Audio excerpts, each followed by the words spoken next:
Hi friends, Vaniyamkulam ചന്തയിലെ കുറച്ച് പോത്തുകുട്ടികളുടെ video ആണ്. നമ്മൾ ഫാമിലേക്ക് വേണ്ടി പർച്ചേസ് ചെയ്യാൻ പോയിക്കുമ്പോൾ എടുത്തതാണ്. ഇതൊക്കെ അത്യാവശ്യം വളർത്താൻ അനുയോജ്യമായിട്ടുള്ള ഇടനീട്ടവും നല്ല ക്വാളിറ്റിയൊക്കെ ഉള്ള കുട്ടികളാണ്. മുറ ക്രോസ്, ആന്ധ്ര ക്രോസിലൊക്കെ വരുന്ന കുട്ടികളാണ്.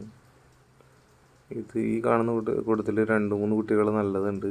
ഇപ്പോൾ ആദ്യത്തെ നിൽക്കുന്നത്, മൂന്നാമത് നിൽക്കുന്നുള്ള പോത്തുകുട്ടികളൊക്കെ നല്ലതാണ്. പക്ഷെ ചോദിക്കുന്ന വില വളരെ കൂടുതലാണ്. 35,000 രൂപയൊക്കെയാണ് ചോദിക്കുന്നത് ഒരു പോത്തുകുട്ടിക്ക്. നമ്മൾ വളർത്തി വലുതാക്കി കൊടുക്കാൻ സമയത്ത് വിലയില്ല, മേടിക്കാൻ ചെല്ലുമ്പോഴാണ് വില. മഴ തുടങ്ങിയതുകൊണ്ടും ഇപ്പം അടുത്ത മാസം പെരുന്നാളൊക്കെ ആയതുകൊണ്ട് പോത്തുകുട്ടികൾക്കൊക്കെ നല്ല വിലയാണ്.